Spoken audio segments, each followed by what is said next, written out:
เป็นผู้หญิงผู้ชายปฏิบัติได้มรรคผลนิพพานเนี่ยเมื่อยังมีชีวิตอยู่นี้ถ้าตายแล้วจึงเอานั้นบ่แม่นผิดไปตัวนี้การปฏิบัติธรรมะนี่ถ้าปฏิบัติติดต่อกันบ่ให้ขาดสายจักเทื่อนี่3 เดือนนี่ผมรับรองได้ย่างเต็มไม่เต็มหน่วย60% จิตใจคนต้องเปลี่ยนรถอย่างซาอย่างไหวนี่ครับถ้าอย่างซาที่สุดนี่แหละ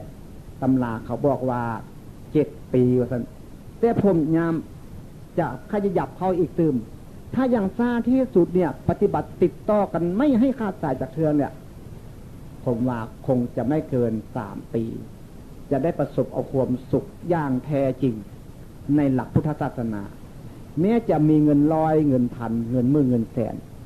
เอาไปซื้อเอาความสุขอันนี้ก็บ่ได้ครับ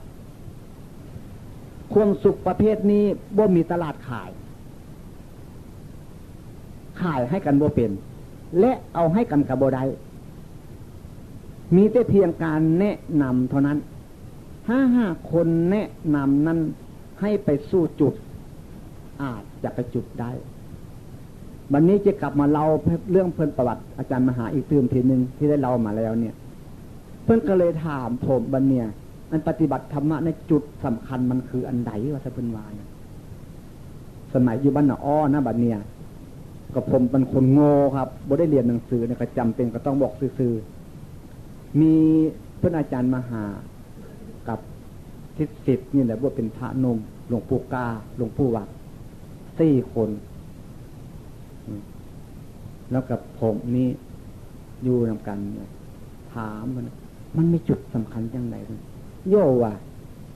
อันเฮาว่ากันพระพุทธเจ้าตัดผมครั้งเดียวนี่ยาวคา2 ข้อมือนี่บ่ยาวตึมจากเทือนี่บ่ใช่เป็นความจริงนะครับว่าอันนี้ได้เป็นตัวสำคัญมันผมคนเนี่ยมันต้องมีการยาวตึมได้ครับเพิ่นเข้าใจรถวอโทนี้ก็ได้พระพุทธเจ้าตัดผมครั้งเดียวเนี่ยวอโทนี้เนี่ยมันเป็นอนันต์พุนได้ครับว่าสิวายเพิ่นก็ธรรมดาคนถามกันแนวคนบ่รู้จักตำราผมเนี่ยบอกซื่อๆนี่แหละให้ว่าจะไป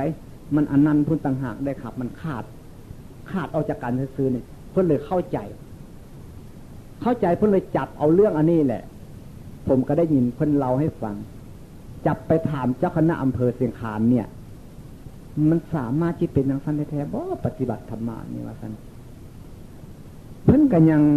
ยังบ่ไว้ใจอยู่บ่หรือยังก็บ่รู้จักเพิ่นแล้วเหลือจากนั้นเพิ่นยังจับเรื่องอันนี้มาถามเจ้าคณะจังหวัดเลยที่ตืบมันเป็นอย่างนั้นแท้ๆบ่ว่าซั่นเพิ่นหาเอาเรื่องเพิ่นไปวิพากษ์วิจารณ์อันนี้เล่าประวัติของเพิ่นแทนซื่อๆอันเนี้ย ฉะนั้นการปฏิบัติธรรมะนั้นผมจึงได้เคยพูดว่าเรื่องโลภโกรธหลงเนี่ยมันยังบ่เป็นสิ่งสำคัญถ้าหากผู้ใดว่าโลภโกรธหลงเป็นสิ่งสำคัญนั้นถูกอยู่แต่มันถูกผิวนอกบ่แม่นมันถูกผิวในผมเลยเข้าใจเรื่องนี้แหละการปฏิบัติธรรมะผมไปอ่านหนังสือตำราหลักสูตรนักธรรมสั้นโธเนี่ยว่าพระโสดาบันจะมาเกิดในมนุษย์อีกชาติหนึ่งคือเอกพีชีผมเลยนึกได้ว่าโอ้พระโสดาบันนี่ก็จะมาทำงานบ่อนนี้เด้ตื่มเทื่อนึง เพราะงานมันบ่แล้วว่าซั่นพระโสดาบันจะมาเกิดในมนุษย์อีกอีก6 ชาติโอ้พระโสดาบันนี่ก็จะได้มาทำงานอันนี้อีกตื่มเด้6 เทื่อยังจะเสร็จงานว่าซั่นผมคิดผู้เดียวผมบัดนี้พระโสดาบันว่าซั่นจะมาเกิดในมนุษย์อีก7 ชาติโอ้พระโสดาบันจะได้มาเกิดในมนุษย์อีก7 ชาตินี่ก็จะมาทำงานอันนี้อีกขึ้น7 เทื่อเด้งานนี้จึงจะจัดสำเร็จไปได้ผมนึกอันนี้ขึ้นมาฉะนั้นเรื่องกับเรื่องกันเรื่องวิพากษ์วิจารณ์มูนี้ผมปรากฏว่าหมดสิ่งที่เว้าเรื่องการทำบุญให้ทานนั้นมันเป็นเหงื่อรอซื่อๆเรื่องการทำบุญให้ทานรักษาศีลอย่างใดๆก็ตามเป็นเหงื่อรอเพราะให้คนติดเราซะก่อนเมื่อติดเราแล้วเราจะยั่วเขาได้หรือว่าบอกเขาได้ทำได้เฮ็ดได้อย่างที่เขาอยากจะเฮ็ดนำเราได้ ปัญหามันมีเพียงแค่เดียวว่าพระพุทธเจ้าตัดผมครั้งเดียวยาวคา2 ข้อมือและไม่ยาวอีกต่อไปและไม่สั้นอีกต่อไปเท่าเดิมเสมอตัวนี่ปัญหามันจุดนี้แหละขอให้เข้าใจไว้เรื่องอาการเกิดดับบทไซเมนว่าคิดนี้มันเกิดนี้มันดับนี้หูได้ยินมันเกิดมันส่งเข้าไปถึงจิตใจมันดับอันนั้นเขาสอนกันอยู่ก่อนแล้วเรื่องนี้เขาสอนกันอยู่ก่อนบ่ไม่จุดพระพุทธเจ้าสีจุดอาจารย์องค์อื่นสีมาถ้าหากผู้ใดไปซักไปก้าวเอาคำสอนอาการเกิดดับที่แท้จริงนั้นมาว่าเป็นจุดนี้นั้นผมว่าผู้นี้ก็สีเป้าหมายผิดและอีกต่อไปนี้หากพวกเราทุกคนมาฟังธรรมะไปตีเป็นเลขเป็นบัตรเป็นเบอร์นั้นผมว่าคงจะเป็นคนฆ่าผมอีกซะด้วยหรือฆ่าพระพุทธเจ้าไปอีกซะด้วยคันหากพระพุทธเจ้ายังมีอยู่เพราะผมบ่ได้เจตนาว่าจะบอกเลขบอกบัตรบอกเบอร์ของไผทั้งหมดผมมีความจงรักภักดีจะมาเว้าธรรมะอันนี้อย่างเดียวเท่านั้นมีจุดหมายปลายทางอยากให้คนเข้าใจธรรมะได้รับความสุขที่ว่าเราเป็นสาวพุทธเท่านั้นฉะนั้นที่ผมเคยได้เตือนเพื่อนมาอย่าบอกเถอะเรื่องเลขเรื่องบัตรเรื่องเบอร์นี้มันบ่แม่นคำจริงมันบ่เป็นคำสอนของพระพุทธเจ้าผมก็เลยเตือนมากระทั่งผมเองผมก็บ่เคยเมาจากเถื่อเรื่องเลขเรื่องบัตรเรื่องเบอร์แต่เว้าเลี้ยนไปซื้อคนมาโดยมากผมมาอยู่ขอนแก่นเนี่ยมาจับเอาคันผมเว้าอันนั้นอันนี้ไปจับเอาไปตีเป็นเลขเป็นบัตรเป็นเบอร์ไปหลายคนมากระทึกผู้นึงไปซะแล้วหลายคนคิดคันทึกเพื่อหาว่าผมบอกเลขเพื่อว่าพี่ตายจึงหัวโคนนี่จังว่าความจริงผมบ่ได้เจตนาตั้งแต่จักเถื่อตั้งแต่เกิดมาผมบ่ได้คิดเจตนาแม้ผมมาบวชนี่ผมมีเจตนาอย่างเดียวที่มาเว้าธรรมะอันนี้เท่านั้นผมในใจฝังอยู่ในใจผมเนี่ยถามเพื่อนอาจารย์มหาก็ได้ถามผู้ที่เคยอยู่กับผมนานๆปีมาก็ได้ผมนึกอยู่แล้วว่าถ้าหากเว้าเรื่องพุทธศาสนาเรื่องคำสอนของพระเจ้าเนี่ยเมืองไทยนี่เข้าใจธรรมะดีกันแล้วผมยังอยากเรียนภาษาอังกฤษอยู่เท่าทุกมือเดี๋ยวนี้ผมอยากไปเว้ากับฝรั่งผมได้เว้าเรื่องนี้อยู่บ่เสา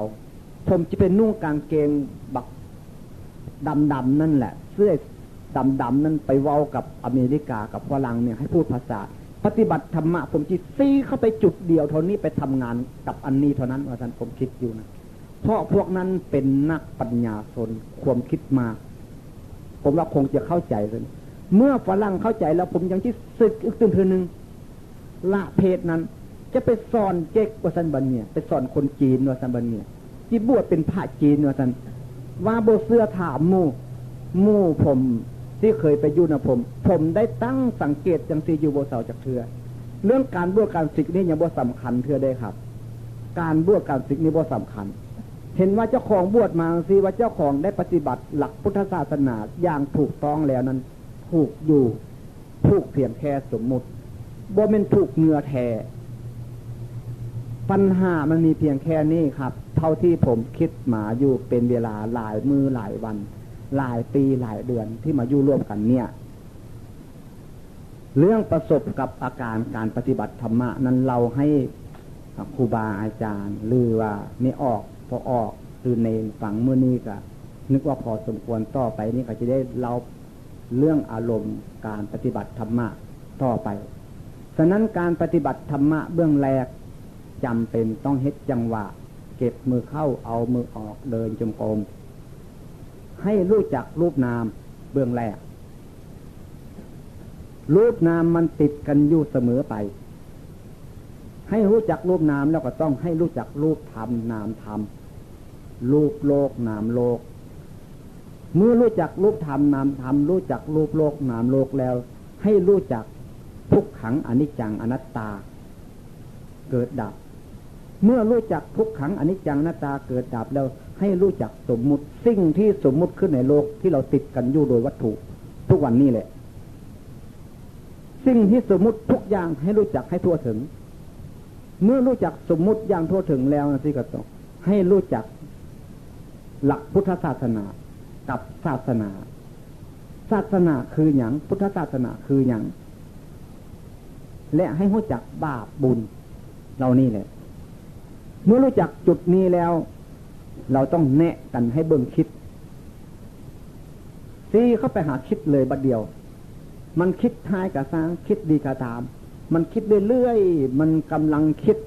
เมื่อรู้รูปนามไม่นี่กำลังคิดความคิดอันนี้ฟุ้งขึ้นเลยหูนั้นหูนี้คิดบ่หยุดบ่ถอย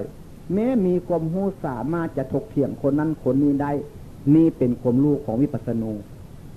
เป็นปัญญาของวิปัสสนูเกิดขึ้นกับจิตใจของเราบ่แม่นตัวจริงในแท้นั้นเพียงแต่ว่าปัญญาของวิปัสสนาน่ะรู้รูปนามทุกขังอนิจจังอนัตตาพริบตาหายใจคิดนึกเหล่านี้เป็นรูปเป็นนามเป็นทุกขังเป็นอนิจจังเป็นอนัตตาเป็นเกิดเป็นดับรูปธรรมนามธรรมรูปโลกนามโลกรูปสมมุตินะสิฉะนั้นทุกคนจึงเป็นธรรมะเมื่อด่ากันก็ด่าธรรมะ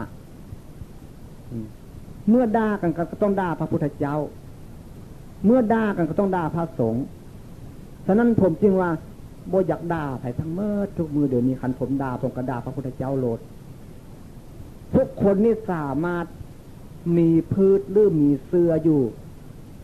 ถ้าหากทำจริงๆแล้วสามารถที่จะประสบเอาแท้ๆความสุขที่พระพุทธเจ้าสอนไว้นั้นเรียกว่าสัจจะของพวกเรานี่ว่ากับสัจจะของพระพุทธเจ้านั้นต่างกันสัจจะของพวกเรานี่คันที่ไปบ้านปันโปงมื้อเนี่ยคันว่าไปย่านเสียสัตว์จำเป็นต้องไปอันนี้สัจจะของสมมุติสัจจะของพวกเราคันว่าไปที่เสียศีลว่าซั่นสัจจะของไทยเฮาต้องเป็นซั่นมื้อนี้จิไปบ้านหัวทุ่งคันบ่ได้ไปบ้านหัวทุ่งนี่จิเสียสัตว์จิเสียศีลว่าซั่นเนี่ยสัจจะของพวกเราต้องเป็นอย่างนั้นความจริงสัจจะพระพุทธเจ้าบ่ได้เป็นอย่างนั้นพระพุทธเจ้าเนี่ยเมื่อเราไม่บรรลุถึงมรรคผลนิพพานเมื่อใดเราจะไม่ท้อถอยต่อการกระทำหรือต่อการปฏิบัติของเราถึงจะตายก็ตามสร้างมันพระพุทธเจ้ามีสัจจะจังซี่ฉะนั้นสัจจะของพวกเฮานี่กับสัจจะของพระพุทธเจ้ามันจึงต่างกันผลการกระทำของพวกเราก็เช่นเดียวกันพระเนนและแม่ขาวเนี่ยพอออกที่อยู่รวมกันการปฏิบัติธรรมะก็บ่เหมือนกันผมก็สังเกตเบิ่งอยู่บางคนก็เอาแด้บางคนก็พอไปพอมาบางคนก็รู้สึกว่าเหนื่อยหลายเพราะว่าเฮ็ดหลายเพราะบ่ได้เมื่อยเป็นโรคอันนั้นเป็นโรคอันนี้เพราะว่าเป็นอย่างนั้นต่อไปนี้นะเมื่อเอาจิตดูจิตเข้าไปนี่เราไปประสบออกกับปรมัตถ์บัดเนี่ยจิตใจเราจะสบายขึ้นมาถ้าหากเรามีอารมณ์อยู่นั้นให้จับอารมณ์นั้นไว้โลดคันเมื่อไปทิ่มอารมณ์นั้นติดวิปลาสปฏิซึมอันนี้บทหนึ่งวิปลาสมีอยู่2 บทบ่อนจิตใจที่เปลี่ยนจากความเป็นปุถุชนเข้าไปสู่เขตแดนให้จิตใจเปลี่ยนเนี่ยนี่ก็มีวิปลาสผมเข้าใจอย่างนี้ต่อไปเมื่ออาการเกิดดับของเราจะได้ไปประสบเอาที่ว่าผมว่าเมื่อกี้นี้ว่าพระพุทธเจ้าตัดผมครั้งเดียวไม่ยาวอีกนี่ก็ต้องมีวิปลาสอยู่2 อย่างแต่อย่างหนักนั่นแท้ตัวสุดท้ายอย่างตัวเข้าไปเบื้องแรกเนี่ยบนหนักปันไหนเรื่องวิปัสสนูนั้นเมื่อรู้รูปนามนี่เป็นอารมณ์ของวิปัสสนูฉะนั้นผมได้ฟังธรรมะครูบาอาจารย์ทุกองค์เคยได้ไปสู้สำนักหลายสำนักไปศึกษาตามอาจารย์ต่างๆเมื่อผมเข้าใจธรรมะอันนี้แล้วนะแต่ผมบวชมาแล้วนี่ได้บัดนี้ฟังดูเพราะหูทุกองค์แมนทุกองค์บ่ผิดจากองค์แล้วแต่นิสัยใครจะสอนไปใครมีความรู้อย่างใดต้องสอนไปอย่างนั้นใครถนัดไปอย่างใดต้องสอนไปอย่างนั้นแต่ผมนั้นวิธีพุทโธผมก็ได้ทำมาวิธีอรหังผมก็ทำมาวิธีพองยุบผมก็ทำมาบัดมาทำวิธีตีงนิ่งนี่แหละผมก็เลยมาตัดความเว้าของอาจารย์ออก เฮ็ดซื่อๆเพียงเอาความรู้สึกเมื่อรู้อันนี้แล้วมันรัดกุมมัดว่าท่านผมเข้าใจอย่างสิจึงผมบ่ได้นำเรื่องวิธีพุทโธมาสอนและบ่ได้นำเรื่องอรหังมาสอนและบ่ได้นำเรื่องของยุคมาสอนผมอยากแนะนำแต่อย่างเดียวเท่านี้เพราะว่ามันรัดกุมที่เดียวมันสั้นที่สุดอย่างกระทันรัดว่าท่านทุกคนต้องประสบเอาได้จริงๆว่าท่านจะเปรียบบัดเนี่ยเหมือนดั้งดำดินไปเนี่ยโผล่ขึ้นกรุงเทพรถบัสเดียวนี่ผมคิดอย่างนั้นหรือจะเปรียบเอียนอย่างนึงกับเราขึ้นเครื่องบินที่สนามบินเนี่ยไปลงปุ๊บสนามบินที่กรุงเทพดอนเมืองคนบัสเดียวว่าท่านมันเร็วไปอย่างนี้ฉะนั้นจึงผมอยากเว้าแต่เรื่องนี้ถ้าให้ผมเว้าเรื่องนี้เนี่ยบ่เมื่อยถ้าเว้าเรื่องอื่นเนี่ยผมเหนื่อยถ้าเว้าเรื่องนี้เนี่ยให้ผมเว้าเท่าใดก็ได้เพราะผมชอบผมมักจะมีเงินมีทองนั่นก็ดีอยู่บ่ได้ขัดขานแต่ความสุขประเภทเรื่องเงินเรื่องทองนั้นมันเป็นอีกเรื่องนึงแต่ความสุขเรื่องนี้น่ะมันเป็นอีกเรื่องนึงถ้าจะคิดน้ำหนักมีเงินล้านบาทมาซื้อเอาความสุขประเภทนี้ขายซะอย่าสู้เอาซะโอ้ยแล้วเท่านั้นแหละผมบ่เอาแล้วที่เอามาให้หยังเงินล้านบาทนี้ความสุขประเภทนี้เนี่ยผมว่ามันเหนือเงินล้านบาทชีวิตของผมนี่ผมว่าผมได้ประสบความสุขอันนี้ผมจึงว่าบ่เสื้อไผทั้งหมดแต่ผมรับฟังครูบาอาจารย์สอนอย่างใดผมรับฟังหมดทุกองค์แม้จะเป็นเด็กๆน้อยๆมาสอนผมก็รับฟังแต่ความจริงนั้นกลละเม็ดเว้านั้นผิดหรือถูกผมฟังซื่อๆผมรับฟังซื่อๆแต่ผมบ่ค้านผิดถูกเป็นเรื่องของเพิ่นเว้าถ้าหากเราโง่นั้นเราก็บ่ต้องศึกษาตามปกติความโง่นี่ต้องมาก่อนหมดทุกคนความฉลาดมันจึงมาตามหลังเมื่อหากความโง่บ่เกิดขึ้นแต่แล้วความฉลาดบ่มีผมนึกได้อย่างซี่เพราะว่าสมัยผมเป็นเณรครูบาอาจารย์สอนให้เฮ็ดไปหมดทุกอย่างถ้าหากผมฉลาดแล้วผมบ่ไปงมเฮ็ดอย่างนั้นผมเฮ็ดตั้งแต่สมัยผมเป็นเณรเฮ็ดแบบมีรถโอ้ยผมนึกเลยสิบ่ได้ศึกเท่าปานนี้ผมจะได้เป็นพระเถระผู้ใหญ่ซ้ำละแม้บางทีอาจจะได้เป็นเจ้าคณะตำบลเขาก็เป็นได้บางทีผมจะได้เรียนนักทำตรีทำโททำเอกสอบปรริญญาได้คืออย่างมูเพิ่นอาจารย์มหานี่ก็สิได้ครับแม่นบ่คันถ้าผมบวชตั้งแต่พุนบุสิกเท่าปานนี้นี่แหละความโง่ของคนมันต้องมาก่อนทุกคนไปความฉลาดจึงมาตามหลังความผิดมาก่อนว่าท่านสักเป็นได้ความถูกต้องจึงมาตามหลังเมื่อคนรู้จักความผิดอยู่แล้วความถูกต้องไม่มีเมื่อรู้จักทั้งความผิดและความถูกต้องทั้งสองอย่างนี้จึงเรียกว่าเป็นมัชฌิมาปฏิปทามัชฌิมาปฏิปทานั้นเดินทางเข้าไปสู่จุดบอกว่ารู้จักจุดนี่แหละมัชฌิมาปฏิปทาเดินทางสายกลางรู้จักจุดที่สุดของมันนั่นแหละเห็นจุดนี้แหละเป็นมัชฌิมาจึงว่าบ่ผิดบ่ถูกอาจารย์องค์ใดสอนก็บ่ผิดบ่ถูกคำว่ามัชฌิมาปฏิปทานี่แปลว่าความเว้าของผมเนี่ยผมบ่ได้เว้าของผู้อื่นเนี่ยผมบ่ได้รู้ปริยัติเมื่อไปถึงจุดอาการเกิดดับนี่แหละเป็นมัชฌิมาปฏิปทาบอกว่าโอ้เดินเข้ามานี่แล้วถึกปุ๊บเอานี่รถเนาะท่านนี่เนาะจุดเดียวเท่านี้เนาะ 84,000 พระนามขันธ์รวมลงมาสู้จุดเดียวเท่านี้แม้จะเรียนหนังสือได้ก็มาสู้จุดนี้เรียนหนังสือบ่ได้ก็มาสู้จุดนี้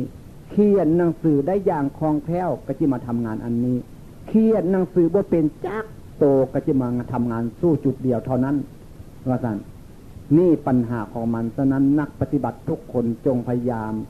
ให้รู้รูปนามแล้วก็ต้องมองจิตใจมันคิดนึกอย่างไรก็อย่าเอาไปให้อารมณ์ต้องปล่อยไปและเอาสติดูจิตอยู่เสมอไปจนกว่าที่จะเข้าใจปรมัตถ์ได้เมื่อเราเข้าใจปรมัตถ์แล้วจิตใจของเราจะเปลี่ยนเองดอกบ่ได้บอกไผดอกเมื่อมันจิตใจเปลี่ยนแล้วผมจะไปถามผมเคยถามท่านอาจารย์หลายท่านและตลอดถึงสมณเณรและโยมผู้ที่ปฏิบัติธรรมะด้วยกัน เมื่อจิตใจเปลี่ยนเข้าไปถึงปรมัตถ์ขั้นแรกผมได้ถามว่าเป็นอย่างไรเข้าใจปรมัตถ์บอกเข้าใจจิตใจเปลี่ยนแปลงไปบ่เปลี่ยนแปลงน้ำหนักของตัวเจ้ามี10 กิโลนี่จะเอาทิ่มจากกิโลบางคนก็บอกทิ่มไปแล้ว5 กิโลบางคนก็ทิ่มไป4 กิโล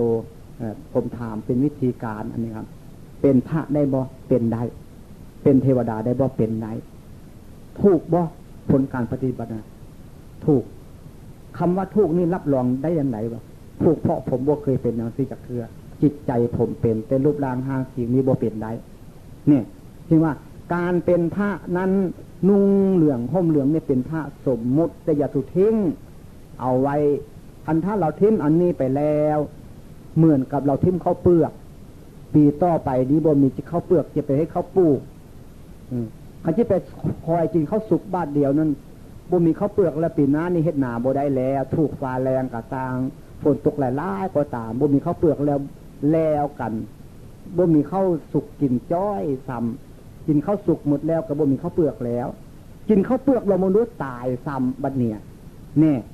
ปัญหาอันนี้ให้ฝากไว้เมื่อทุกคนที่มาเราธรรมะให้ฟังมื้อนี้นั้นเล่าประวัติที่การปฏิบัติธรรมะมาแดแล้วก็เว้าเรื่องวิปัสสนูวิปลาสให้ฟังทุกคนจงพยายามตั้งหน้าตั้งตาเป็นเวลาของเราที่ได้ปฏิบัติธรรมะอีกตื่นนั้นเพียง4 วันเท่านั้นแหละวันที่5นั้นพวกเราก็จะได้เลิกลากันไปถ้าหากผู้ใดยังมีศรัทธาอยู่เสื่อมั่นนั้นปฏิบัตินำกันไปก็บ่เป็นอย่างหรือสิพากันปฏิบัติอยู่ดีเมื่อทุกคนบ่เลิกละเอาปฏิบัติเมื่อตายแล้วจึงก็สาธุอนุโมทนาด้วยเอาแหละเท่าที่ได้เล่ากันมาวันนี้ก็นึกว่าพอสมควรจะเหน็ดเหนื่อยไปผู้นั่งกันนะ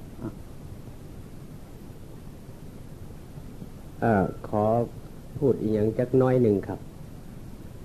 รบกวนเวลามาหลายพอสมควรแล้วก็พวกเขามันโศกดีหน่อยหนึ่งคือว่าในการที่หลวงพ่อ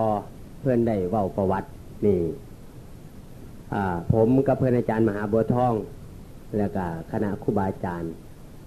ได้พยายามขอร้องให้เพื่อนหลวงพ่อเว้าประวัติให้พวกนักปฏิบัติเฮาได้ทราบอย่างแจ่มแจ้งแน่เมื่อเช้านี้ก็เว้ามาแน่แล้วแต่ว่ามันก็เพิ่นบ่ได้เตรียมตัวก็เลยบันทึกเทปไว้ก็มีการขาดตกแล้วก็อยากให้เพิ่นเน้นหนักในเรื่องของการปฏิบัติสำหรับของเพิ่นตกลงกับเพิ่นก็เลยรับปากว่าสิเว้าตอนแรงเพราะฉะนั้นการพูดนี่บ่แม่นเป็นการโอ้อวดให้เข้าใจแบบนั้นด้วยเหตุที่ว่าเพิ่นมีความเมตตาต่อนักปฏิบัติอยากให้รู้อยากให้เข้าใจว่าการปฏิบัตินั้นมันบ่เลือกบุคคลมันบ่เลือกเฉพาะว่าสิเป็นฆราวาสญาติโยมหรือสิเป็นพระเป็นเณรมีสิทธิที่สิเข้าถึงธรรมะคือกันอ่านหนังสือบ่ออกอ่านหนังสือบ่ได้ก็สามารถที่สิเห็นแจ้งในธรรมะคือกันหรือว่าผู้ใดสิไปคิดว่าเพิ่นเป็นการโอ้อวดหรือสิอวดอุตริมนุสธรรมอย่างนี้เพิ่นก็ท่ายพิสูจน์คือกันเพราะหลักของธรรมานั้นเรียกว่าเป็นเอหิปัสสิโกคือท่ายพิสูจน์การท่ายพิสูจน์นี่บ่ได้หมายถึงว่าเป็นการท่าทายแต่ว่าผู้ต้องการอยากพิสูจน์ผู้ที่สิมาโจทย์ผู้ใดผู้หนึ่งนั้นต้องเป็นผู้ที่เห็นแจ้งด้วยนะถ้าไม่ฉะนั้นกับเขามาปฏิบัติโดยตนเองตามคำแนะนำของเพิ่นอย่างหน่อยๆ3 เดือนเพิ่นว่ารับรองผลโดยเฉพาะตัวของผู้ปฏิบัตินั่นเองที่เห็นเองเข้าใจเองและหูเองอันนี้ก็ขอสนับสนุนความพูดของหลวงพ่อซึ่งแต่ก่อนเพิ่นเคยพูดกับผมหรือญาติโยมทั้งหลายกับที่บ่ทราบโดยเฉพาะนั่นเพิ่นเคยพูดเป็นส่วนตัวเคยคุยกันฟังบ่อยที่สุดหลังจากที่ตอนที่ได้ในพรรษาผมได้ทรงพาเน้นมาปฏิบัติอยู่นี่3 สุดด้วยกันตอนสุดท้ายแม่นผมมาเองแล้วก็มาปฏิบัติอยู่น้ำเพิ่นแต่ก่อนกับบ่หูนาหูโม้ยยังดอกพ่องูป่างูเศร้าปีกายนี่ก็มาบอกธรรมะเด้งหน้าเด้งหลังอยู่กับหม่องนี่ล่ะเป็นเวลาอยู่ 7-8 มื้อแล้วก็ไปเป็นจังซั่นจักว่าเอาหยังดอกไปสอนใครเจ้าก็ได้หากเอาไปอยู่เพราะวันนั้นวันต่อไปชักลากแนวคนตาบอดสอนลูกเป็นคนอวดดีมันก็เลยไปกันเรื่อยๆก็เลยบ่ทันเห็นดาวเห็นเดือนกะมานี่คือกันนั่นล่ะเว้าให้หมู่ฟังจังสั่นจังสี่เรื่องสวรรค์นิพพานอีหยังก็คือกันกับคนอยู่บนดินแล้วก็ไปอธิบายดวงดาวในท้องฟ้าจักว่ามันสิมีรูปพรรณสันฐานเป็นแบบใดแต่อธิบายให้กันฟังตัวเองก็ยังบ่ทันขึ้นไปเหยียบดาวจักเทื่อแต่ว่าหากอยากเว้าพอวิสัยของคนมักเว้ามันเป็นจังซั่น อันนี้ก็ขอให้เข้าใจเมื่อหลังจากได้มาทำความเข้าใจปฏิบัติธรรมะน้ำหลวงพอเป็นเวลา6 มื้อในพรรษาพอวาสัตตหะมาทรงพระมาทรงเน้นมาในพรรษามา3 สุดมาสุดละ4สุดละ5พระในวัดมีอุดมการณ์อยู่ว่าพระเน้นในวัดธรรมเสนาพัฒนารามทุกรูปต้องผ่านการปฏิบัติจากสำนักวิปัสสนาโมกขาวนาราชทุกรูปถ้าบ่ฉะนั้นบ่รับเข้าสำนักอันนี้มีอุดมการณ์ไว้แบบนั้นถือว่าเป็นอันเดียวกันก็สิเป็นอันเดียวกันนี่ก็เนื่องจากว่าควบติดต่อกันโดยเฉพาะเพื่อนร่วมงานกันซึ่งเพื่อนมหาบัวทองเคยอยู่น้ากันทำงานน้ากันสมัยอยู่จังหวัดเลยแล้วก็ติดต่อให้การสนับสนุนกันอยู่เรื่อยกับผมเองก็บ่ได้ทราบว่าเพื่อนเป็นธรรมะเพราะว่าอยู่น้ากันมาเพราะวันนั้นแหละมัดปีมัดศาสตร์บ่หูเรื่องอย่างอยู่จังหวัดเลย1 ปี24 เดือน1 ปีกับอีก24 วันก็เพื่อนย้ายไปอยู่กรุงเทพผมเองก็ย้ายไปทำงานอยู่สระบุรีอีก8 เดือนออกจากสระบุรีก็ย้ายมาหนองคายได้อีก2 เดือนก็มี13 วันจากหนองคายก็ย้ายมาอยู่อุดรได้7 เดือนค่าอยู่เลยจักว่าสิย้ายต่อไปใช้อีกคือกันเพราะว่าตั้งแต่ตอนบวชมานี่อยู่บนไหนบ่เกิน1 พรรษาแต่ก็คิดว่าสิพยายามอยู่จังหวัดอุดรนี่ให้มันได้พอ2 พรรษาซะก่อนคันถ้าหากว่าบ่ทันพอ2 พรรษาแล้วก็บ่ทันอยากย้ายพอชีวิตมันสอบย้ายอยู่เรื่อยๆแต่ว่าความตั้งใจนั้นถ้าหากว่าได้เป็นสำนักปฏิบัติแล้วคือสิย้ายยากเพราะว่าเดี๋ยวนี้กำลังหักหนักปฏิบัติหลายเห็นแม่ออกแม่ตนญาติโยมสนใจการปฏิบัติเห็นพระเนรสนใจการปฏิบัติกันรู้สึกดีอกดีใจน้ำเป็นบุญเป็นกุศลน้ำส่วนเลือกปริยัตินั่นเฮี้ยนมากกับจนหัวผุคือว่าเฮี้ยนแล้วก็เลยให้เจ้าของโง่อยู่เลยไปที่ขอร้องให้หลวงพ่อเพิ่นเว้าขึ้นมานี่ก็เพื่อเป็นการกระตุ้นศรัทธาของนักปฏิบัติผู้มีศรัทธาอยู่แล้วให้เพิ่มฉันทาวิริยะอุตสาหะของเฮานี่ให้ยิ่งขึ้นไปวันเวลาหมุนเวียนเปลี่ยนไปตามลำดับเฮาบ่สามารถที่สิเรียกร้องเอาขึ้นมาได้ถ้าหากว่าหลวงพ่อตายไปก็ดีหรือว่าคณะครูบาอาจารย์ผู้ให้การอบรมหมู่เนี่ยตายไปก็ดีหรือว่านักปฏิบัติที่มาสู่นี่สู่โรคภัยไข้เจ็บหรือว่าขันธม่านมันรังควานบ่สามารถที่สิต่อสู้ไปได้หอบหิวสังขารปฏิบัติจนถึงฝั่งถึงฟ้าได้ก็ขอให้เป็นอุปนิสัยอย่าประมาทอย่าอาศัยความเกียจข้านอย่าอาศัยความเป็นคนวายากสอนยากอย่าเป็นคนดื้อด้านและอย่าเป็นคนดื้อดึงเฮาต้องทำตนเป็นบุคคลที่ต้องเอาชนะกับสิ่งที่เฮาต้องการให้ได้โดยเฉพาะอย่างยิ่งนี่การปฏิบัตินี่ขอสี่แจงอย่างหนึ่งคือว่าเฮามักมีอันตรายคนปฏิบัติธรรมมานี่มีอันตรายแท้ๆบ่ได้หมายถึงว่าอันตรายนี่สิเกิดมีเฉพาะคนที่อยู่นอกศีลนอกธรรมเท่านั้นเด้คนอยู่ในศีลในธรรมนี่ก็มีอันตรายคือกันโดยเฉพาะอันตรายข้อแรกที่สุดคือกิเลสอันตรายะหมายถึงกิเลสเป็นอันตรายกิเลสเป็นอันตรายนี่นับตั้งแต่ความง่วงเหงาหาวนอนความหิวความอยากความอวดดีความเป็นคนมักเว้ามักคุยมักสนทนามักเป็นคนโอ้อวดต่างๆเนี่ยหรือว่าเป็นคนฉุนเฉียวอารมณ์โกรธง่ายบ่ฮู้จักการปล่อยว่างอีหยังต่างๆนี่คือว่าเป็นกิเลสอันตรายะกิเลสเป็นอันตราย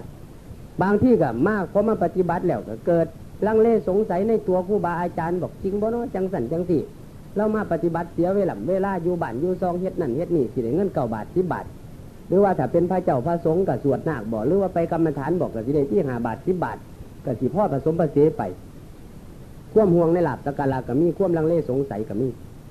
นี่มันเป็นนิวรณ์เขาครอบงำกั้นการจิตบ่ให้บรรลุความดีและอีกอย่างนึงก็อุทจักกุจักความฟุ้งซ่านและรำคาญอยู่กับงุดงิดใจเดี๋ยวกับรำคาญผู้นั้นเดี๋ยวอยู่เขาก็ไปพ่อเขาเจ้าของไปคือตั้งเขาอยู่พ่อปนันอันเรื่องนี้แย่นี่เรียกว่าอุทจักกุจักงุดงิดแม่กระทั่งได้ยินเสียงไฟบอกอีหยังกับรำคาญอันนี้เขาต้องหูให้ท่านเมื่อหูให้ท่านแล้วพยายามใส่จิตดูจิตเอาสติเบิ่งจิตแล้วอารมณ์ต่างๆเนี่ยมันก็หายไปพยายามตามมันให้ท่านเข้าสู่ทุกข์สู่ยากสู่ลำบากมาแล้วเลี้ยงลูกปลูกพ่อหรือว่าแทบจะเอาชีวิตบ่รอดมาแล้วกับชีวิตนั่นเข้าเป็นอย่างจังคอยไปสู่ไปเฮ็ดหายเฮ็ดหน้ามันบ่ตายบอกว่าลำบากมันก็ตายคือกันมันก็เสี่ยงต่ออันตรายคือกันย่างไปหน้าบางที่